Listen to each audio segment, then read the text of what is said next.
In this road test from Australia, it's only a Chrysler Neon. Oh, this will be fun. Yeah, Chrysler Neon. I must admit this is a car I didn't expect to test here in Australia, but nonetheless this beautiful example is here. And what's more, I've been lent it, so I'm not just having my usual quick drive around. I've had this for a couple of days already. I've been travelling here and thereabouts, and yeah, very interesting car. So the Neon very much has Chrysler's cab forward design. Look where the windscreen is in relation to the wheels. So a short bonnet. I mean, it's almost cutesy with this front end treatment, but it's worth remembering that this was a cheap car. This was Chrysler's baby car.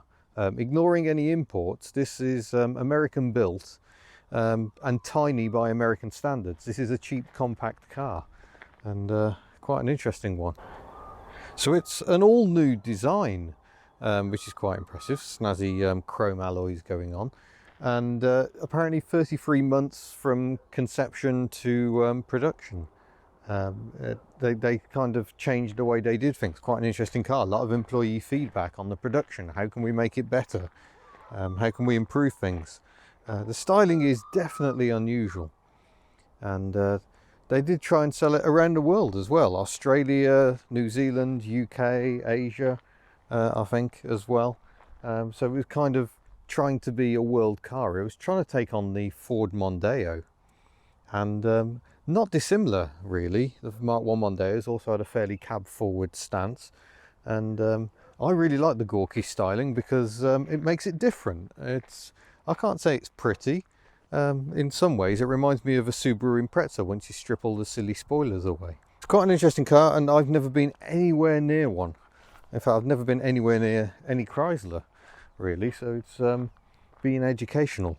I think we'll start under the bonnet, although that means finding the bonnet release, and that means I get to demonstrate frameless doors. I've got a warning beep because I've got the key in the ignition. If I take the key out, it shuts up. Very American. So here's the engine. It's a single overhead cam 2-litre 4-cylinder with 16 valves. Quite punchy. I've forgotten what the power output is, but I shall place those figures below for your amusement. Apparently you can take all this induction stuff off for extra induction raw should you wish. The air filter being located down the back there. We're not going to go and play those crazy games. We're just going to test it in stock form. This one does have air conditioning, although the air conditioning doesn't seem to be working all that well. Apparently there's some mud and stuff trapped under here. It's looking like it's been on an Australian road trip. Look at that, genuine bush dust. But yeah, a punchy engine with a 3-speed Torqueflite automatic gearbox. Right, let's actually jump aboard. Now I may have frameless doors, but they are keep fit. Do have to manually wind them. Also the central locking is interesting. The key only unlocks the driver's door. You then have to operate this button here to lock and unlock the rest of the doors. So it's kind of partial central locking. Panning around, we've got one of the worst speedometers I have ever seen, and it looks quite nice and simple and straightforward, and you think, oh, this is fine. But you see 80 is next to this little tick. That's the 70 line, that's the 81 up there, and similarly for 100, it's not this little dash here, it's the big dash up here. So trying to work out how fast you're actually going is yeah, slightly nonsensical. It's really not very clear. Let's put some lights on for you, and there we go, airbag, and yeah, some other minor lighting. Hazard switch is here and goes thusly, and oh yes, apparently, oh there we go, that's not quality. I don't know what it is. I've got no warning lights apparently to tell me the hazard lights are on. That's fine. It is all very cheap. This steering wheel, which I'm struggling to show in the light, I'll show you a better angle later, is really plasticky. It's got these odd baubles on it. Don't really know what that's about. We do have electric mirrors, but it's all very cheap and very plasticky in here. And there goes a ute. and the stalks make a horrible noise. It all feels very cheap, but it's worth remembering this was a very, very cheap car. So it's just acres of grey nasty plastic in here. Got a seat cover on this one. We did have one on the driver's seat, but I wanted the head restraint higher. It's quite a funky sort of almost digital cloth going on. But it's all in very good condition here. It's only done 118,000 kilometers, which is quite impressive. Oh, look at that. Oh, now I feel like a star. I've got my own light. That's actually quite nice. And what's the point of that? Is it, oh, I see. Not really sure what that's about. But I suppose it helps block this area above the window. It does have air conditioning, but like I say, it doesn't work. You've got fan speeds for normal and fan speeds for air conditioned. And as you can hear, it's just, yeah, it's not really the best quality in here. Let's check out the back. Clang! Here in the back, knee room is just about okay behind me, but I cannot get my feet under the seat in front, so they're forced a bit further back than I'm really comfortable with. See how far the window goes down? That's it. Oh dear. That's not very good. It doesn't do the tilting thing of a Subaru to get a bit more clearance. Headroom is just about okay, but it's the rear window my head is bouncing off. So yeah, that wouldn't be too comfortable, especially as the rear shock absorbers are absolutely knackered on this example. There seems to be a folding seat as well, so there we go. We can access the boot while we're driving along. That's quite handy on a road trip, to be honest. My lunch is in there, for instance. So it's a bit more practicality. It's not the flattest load surface ever, but yeah, if you want practical, get yourself a ute, mate. Right, boot release is down here.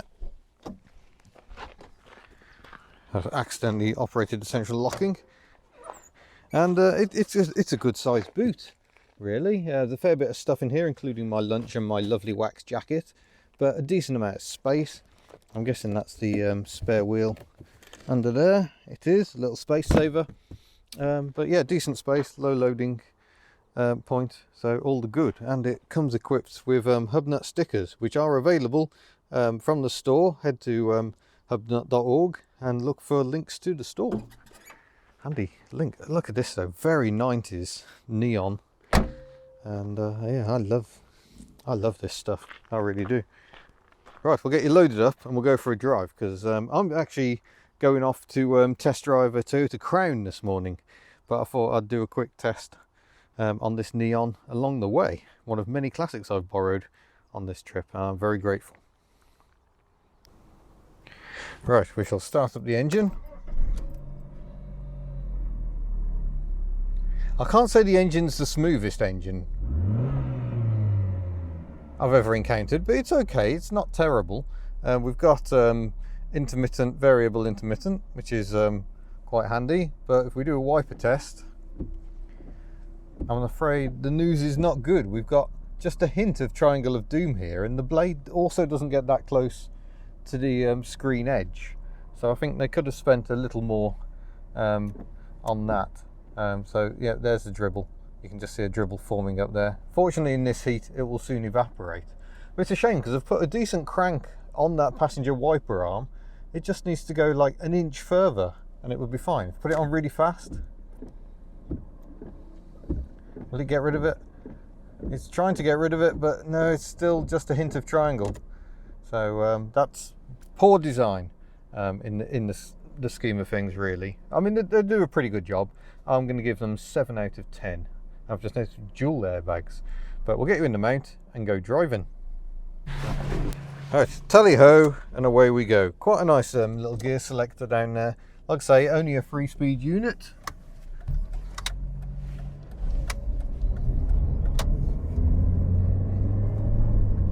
Into second, into third, and trying to work out what speed we're doing. We go above the 80 to be doing 80 kilometers an hour. The ride on this example is, I think, worse. I don't think it's very illustrative of the Neon. I think the rear dampers especially are absolutely shot, especially the one on my side. so it crashes and bounces around more than I think it should. So that's not altogether informative. But the handling is actually really good. The steering has a nice weight to it, even if this wheel feels horrible. I'm not surprised the owner has put this steering wheel cover on it. It just makes it feel a bit more pleasant. Let's give it the full 0 to 100.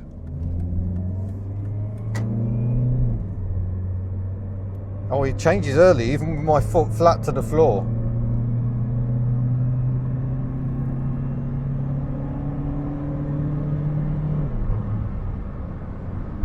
So it is a 3-speed gearbox, but it does have a torque converter locker.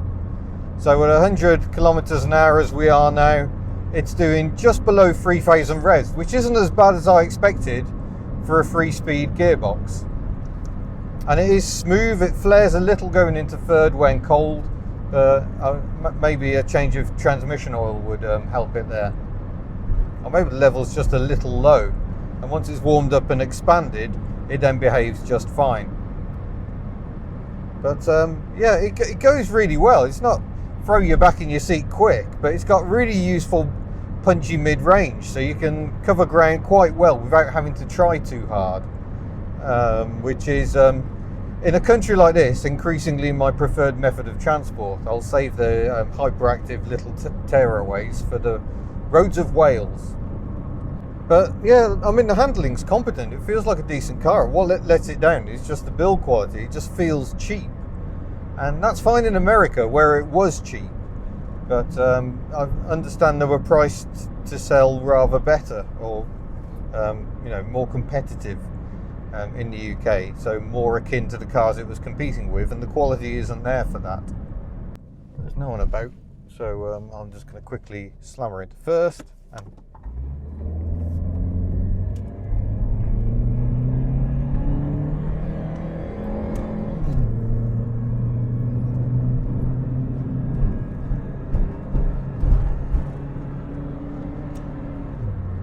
yeah, ooh, that's 100. Don't usually do my 0 to 100 tests around a bend, but that one worked quite well. But yeah, decent mirrors, it's nice and peaceful at speed. The engine settles down quite nicely. Yeah, it's actually a really pleasant car to drive, bar those knackered shock absorbers. But I will say the heater fan is a bit noisy when you turn it on to the.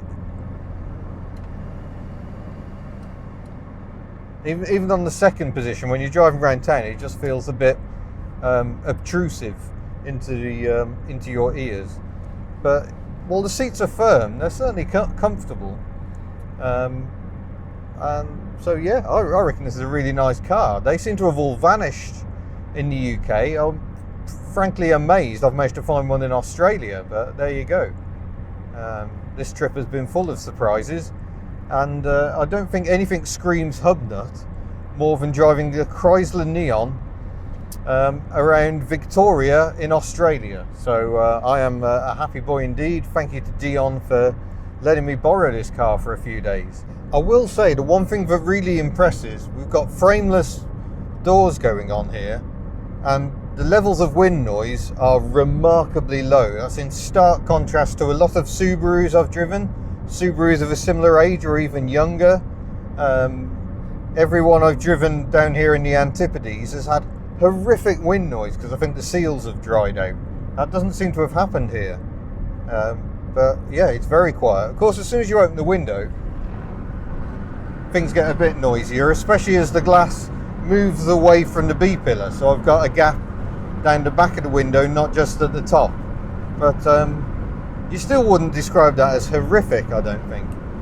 Well, we're now in Geelong, and I'm getting a good chance to put the Neon through its town paces, and it really is just an effortless car to drive around town. It gathers pace with seemingly no effort at all. It's very smooth. It doesn't fight the handbrake when you've left it in drive.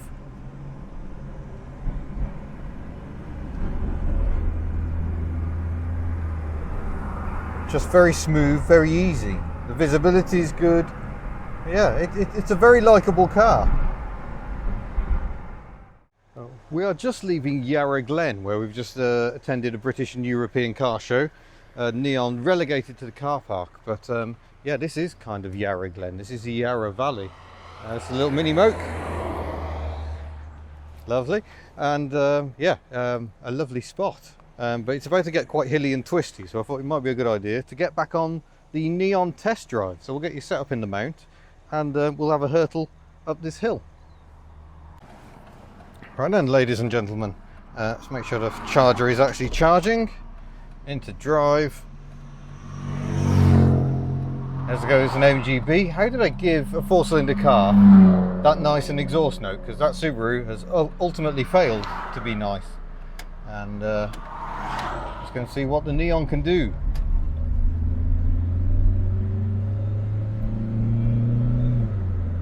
Oh dear. Why did you just change into second? Do you see that lovely Falcon XR wagon though? Ute rather. Oh, there we go. Starting to wake up in second gear now. I'm gonna hold her in second.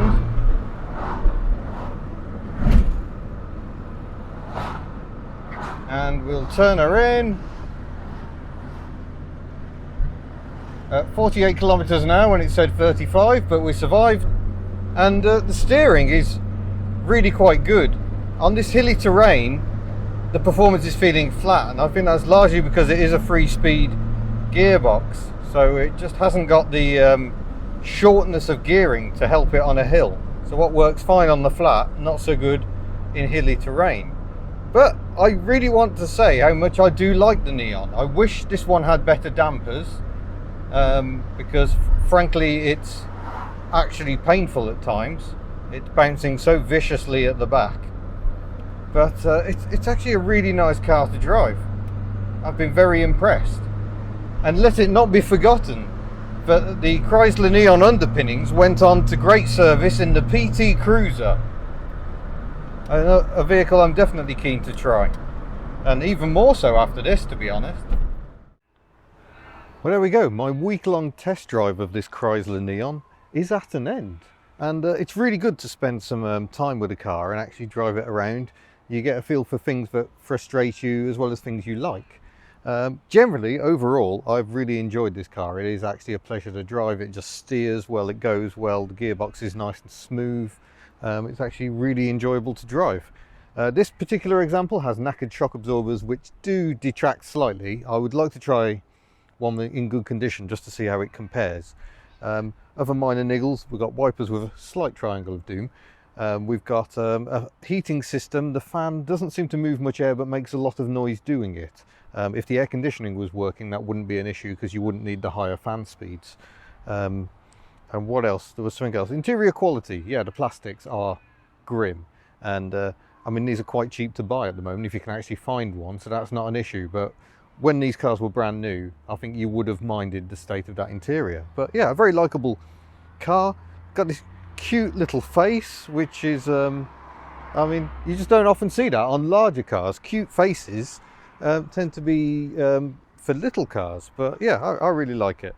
It's yeah, adorable and also interesting. So we'll just have one last walk around it, just taking the slightly controversial styling again, the slightly weird rear lights and these oh so 90s graphics. I think we can conclude that I've had a very enjoyable time. So thanks to Dion for lending me this Chrysler Neon. I hope you've enjoyed it too, and I look forward to seeing you in a future video. Farewell.